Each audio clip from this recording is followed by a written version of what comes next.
ഈശോമിശിഹായ്ക്ക് സ്തുതി. എല്ലാവർക്കും നമസ്കാരം. Good morning. എല്ലാവർക്കും അനുഗ്രഹിക്കപ്പെട്ട നല്ല ദിവസം നേരുന്നു. ഞാൻ ബിനോയ് പല. ഇപ്രാവശ്യം ദൈവദർശനം ആത്മദർശനം അതേപ്പറ്റി ചില കാര്യങ്ങൾ പറയാം. പലർക്കും ദൈവദർശനം കഴിഞ്ഞ് പലർക്കും ദൈവദർശനം കിട്ടാറുണ്ടോ, ആത്മദർശനം കിട്ടാറുണ്ടോ? ബൈബിൾ വ്യക്തമായ ആത്മദർശനം ജന്മിച്ച ധാരാളം വ്യക്തികളെ പറ്റി പറയുന്നുണ്ടോ? അതിലൊരു സംഭവം രണ്ട് രാജാക്കന്മാർ 6-ാം അധ്യായത്തിൽ പറയുന്നുണ്ടോ? ഏലീശ പ്രവാചകൻ്റെ ഭൃത്യൻ അവർക്കെതിരെ വന്ന സൈന്യത്തെ കണ്ട് ഭയപ്പെട്ടു. അപ്പോൾ പ്രവാചകൻ പറഞ്ഞു, പേടിക്കേണ്ട, നമുക്ക് സ്വർഗീയ സൈന്യത്തിൻ്റെ സംരക്ഷണമുണ്ടോ? ഭൃത്യൻ ചോദിച്ചു, എവിടെ? അപ്പോൾ പ്രവാചകൻ പ്രാർത്ഥിച്ചു അയാളുടെ കണ്ണുകൾ തുറക്കാൻ. അപ്പോൾ അയാളും സ്വർഗീയ സൈന്യത്തെ ദർശിച്ചു. വിശുദ്ധരിൽ ചിലർക്ക് ദൈവദർശനം കിട്ടും. അവർ പ്രാർത്ഥിച്ചാൽ മറ്റുള്ളവർക്കും ദർശനം കിട്ടും. നമുക്ക് കേൾക്കുന്നതിന് പരിധിയുണ്ടോ? അതുപോലെ കാണുന്നതിനും പരിധിയുണ്ടോ? നിശ്ചിത റേഞ്ചുകളിൽ മാത്രമേ കേൾക്കാനും കാണാനും സാധിക്കുകയുള്ളൂ. ഒരു വസ്തു വിസിബിൾ ആവണമെങ്കിൽ സ്പീഡ് കുറഞ്ഞ് നമുക്ക് കാണാൻ പറ്റുന്ന പരിധിയിൽ വരണം. ആത്മദർശനം കിട്ടണമെങ്കിൽ അതുപോലെ തന്നെ സംഭവിക്കണം. പിന്നെ ജീവിതവിശുദ്ധിയും വേണം. ബൈബിളിൽ യോഹന്നാൻ സ്ലീഹായും പൗലോസ് സ്ലീഹായും ശിഷ്യന്മാരും പഴയ നിയമത്തിൽ പ്രവാചകന്മാരും രാജാക്കന്മാരും സാധാരണക്കാരും ഒക്കെ ദൈവദർശനം ലഭിച്ച ശേഷം ധാരാളം അസാധാരണങ്ങൾ ചെയ്യുന്നുണ്ട്, വ്യാഖ്യാനിക്കുന്നു കാണാം. ചിലർ ദർശനങ്ങൾ കാണുന്നു, വ്യാഖ്യാനിക്കുന്നു. മറ്റു ചിലർ മറ്റുള്ളവരുടെ സ്വപ്നങ്ങൾ വ്യാഖ്യാനിച്ചു കൊടുക്കുന്നു. ചിലർ ശക്തി പ്രാപിക്കുന്നു, ചിലർക്ക് വിജ്ഞാനം കിട്ടുന്നു. ചിലർ അസാധാരണ കാര്യങ്ങൾ ചെയ്യുന്നു, വരാനിരിക്കുന്ന കാര്യങ്ങൾ പ്രവചിക്കുന്നു. ചിലർ ആത്മാവിൽ സഞ്ചരിക്കുന്ന കാര്യവും എഴുതി വച്ചിട്ടുണ്ടോ? ആത്മാവിൽ സ്വർഗീയദർശനം കിട്ടിയ ശേഷം തിരികെ ശരീരത്തിൽ പ്രവേശിക്കുന്ന കാര്യവും എഴുതി വച്ചിട്ടുണ്ടോ? സ്വർഗീയദർശനം കിട്ടുമ്പോൾ അതിയായ സന്തോഷം ലഭിക്കുന്നതായി പൗലോസിൽ എഴുതി വച്ചിട്ടുണ്ടോ? ആത്മാവ് ശരീരത്തിൽ നിന്ന് നിത്യമായി വേർപെടുന്നതാണ് മരണം. ദൈവമനുഷ്യ ബന്ധം സാറ്റലൈറ്റ് റിസീവർ ട്യൂണിംഗ് പോലെയാണ്. ദൈവം സാറ്റലൈറ്റോ പരമാത്മാവോ, നമ്മളിലെ ആത്മാവോ ജീവാത്മാവോ. പ്രോപ്പർ ട്യൂണിംഗ് നടന്നാൽ ദൈവത്തിൽ നിന്ന് സിഗ്നൽ ദർശനം കിട്ടും.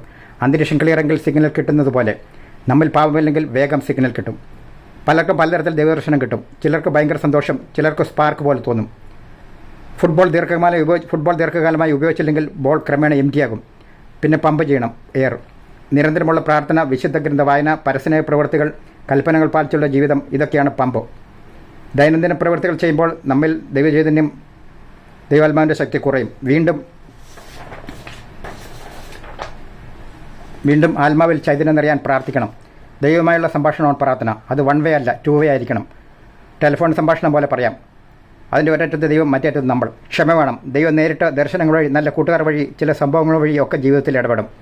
ശാന്തമാകാൻ ഞാൻ ദൈവമാണെന്നറിയുക. കലക്കവെള്ളത്തിൽ ആകാശം ക്ലിയറായി കാണാൻ പറ്റില്ല. ശാന്തമായിരുന്നാൽ ആകാശം കാണാം, ദൈവദർശനം കിട്ടും. ഈശോ അത്ഭുതം പ്രവർത്തിക്കുന്നതിന് മുമ്പ് അഡ്വാൻസായി ദൈവത്തിന് നന്ദി പറഞ്ഞു തുടങ്ങുന്നു. അതുപോലെ ചെയ്യണം. കിട്ടിയ അനുഗ്രഹങ്ങൾക്ക്, കഴിവുകൾക്ക് നന്ദി പറയണം. എല്ലാവരിലും നന്മകൾ കാണാൻ ശ്രമിക്കണം. നമ്മൾ ചോദിക്കുന്നതിന് മുമ്പ് നമ്മുടെ ആവശ്യങ്ങൾ അറിയുന്നവനാണ് സ്വർഗീയ പിതാവായ ദൈവം. നമ്മൾ മക്കളാണ്, യാചകനാകേണ്ട ആവശ്യമില്ല. ദൈവസന്നിധിയിൽ കുറേ സമയം നിന്നുകൊടുത്താൽ മതി. ശാന്തമായി എല്ലാവരോടും ക്ഷമിച്ചു പ്രാർത്ഥിക്കണം. സ്വർഗസ്നായ പിതാവേ എന്ന പ്രാർത്ഥനയിൽ എല്ലാം അടങ്ങിയിട്ടുണ്ടോ? ദൈവത്തിൻ്റെ നാമം പൂജിതം. ദൈവരാജ്യം വരണം. ദൈവതിരുമനസ്സ് സ്വർഗത്തിലെ പോലെ ഭൂമിയിലും നിറവേറണം. ദിവസേന വേണ്ട കാര്യങ്ങൾ പറയുക. മറ്റുള്ളവരോട് ക്ഷമിക്കുക. പ്രലോഭനത്തിൽ വീഴാതിരിക്കാൻ പ്രാർത്ഥിക്കുക. നമ്മുടെ സത്പ്രവൃത്തികൾ കണ്ട് മറ്റുള്ളവർ ദൈവത്തെ മഹത്വപ്പെടുത്തണം. അതാണ് ദൈവനാമം പൂജിതം. ദൈവരാജ്യം എന്നാൽ നീതി, സമാധാനം, ആത്മാവിലുള്ള സന്തോഷം, ഇവയൊക്കെയാണ്. നമുക്ക് നമ്മുടെ ആവശ്യങ്ങൾ പറയാം, മറ്റുള്ളവരുടെ ആവശ്യങ്ങളും പറയാം. ഈശോ പറഞ്ഞതുപോലെ ദൈവം നിറവേറട്ടെ എന്ന് പ്രാർത്ഥിക്കുക. ജോലിസ്ഥലം, ദേശം, രാജ്യം, ഭരണാധികാരികൾ, കാലാവസ്ഥ, എല്ലാത്തിനും വേണ്ടി പ്രാർത്ഥിക്കാം. പിന്നെ പറഞ്ഞിട്ടുണ്ട്, ഈശോ പറഞ്ഞു, സർപ്പങ്ങളെ പോലെ വിവേകളും പ്രാവുകളെ പോലെ നിഷ്കളങ്കരമാകാൻ. അതിഭാഷണം വേണ്ട. സോളമൻ രാജാവ് പ്രാർത്ഥിച്ചതുപോലെ ജ്ഞാനം ലഭിക്കാൻ പ്രാർത്ഥിക്കുക. അതോടൊപ്പം ബാക്കിയെല്ലാം ലഭിക്കും.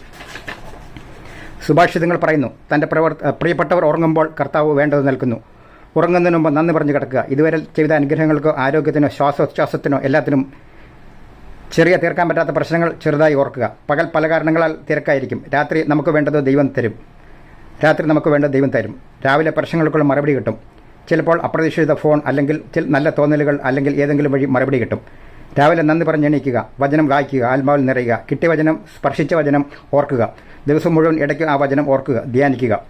എപ്പോഴും ദൈവവിചാരം ഉണ്ടെങ്കിൽ കർത്താവ് വഴി കാണിച്ചു തരും. സുഭാഷിതങ്ങൾ പറയുന്നു, പ്രയത്നം കർത്താവിൽ അർപ്പിക്കുക, പദ്ധതികൾ പൂവണിയും എന്നും സുഭാഷിതങ്ങൾ പറയുന്നു. എല്ലാവർക്കും ദൈവം 24 മണിക്കൂറാണ് കൊടുത്തിരിക്കുന്നത്. എപ്പോഴും ബിസി ആകാതെ ഇടയ്ക്കിടയ്ക്ക് ശാന്തമാവുക. ദൈവത്തെ ഓർക്കുക, വചനം ഓർക്കുക. ദൈവം ആത്മാവിനായിരിക്കും, വഴി തെളിയും, ശക്തി കിട്ടും. ലേബർ 26 നിയമാവർത്തനം 28 അധ്യായങ്ങൾ പറയുന്നു, കൽപ്പനകൾ പാലിച്ചാൽ ദേശം, മക്കൾ, ജോലിസ്ഥലം, ജോലി, മാതാപിതാക്കൾ, കാലാവസ്ഥ, മൃഗങ്ങൾ, ഭരണാധികാരികൾ എല്ലാം അനുഗ്രഹമായിട്ട് മാറും. മലാക്കി പ്രവാചകന്റെ പുസ്തകം 3-ാം അധ്യായം പറയുന്നു, നമുക്കുള്ളതിൽ കുറച്ച് മറ്റുള്ളവരുമായി പങ്കുവെക്കുക. ചിലപ്പോൾ നമ്മുടെ സമ്പത്തായിരിക്കും, അല്ലെങ്കിൽ നമ്മുടെ സമയമായിരിക്കും, നമ്മുടെ കഴിവുകളായിരിക്കും. അത് പങ്കുവെക്കുക. അങ്ങനെ പങ്കുവെച്ചാൽ ദേശം അനുഗ്രഹീതമാകും, ആനന്ദത്തിൻ്റെ ദേശമാകും. ഈശോ എല്ലാവരെയും അനുഗ്രഹിക്കട്ടെ.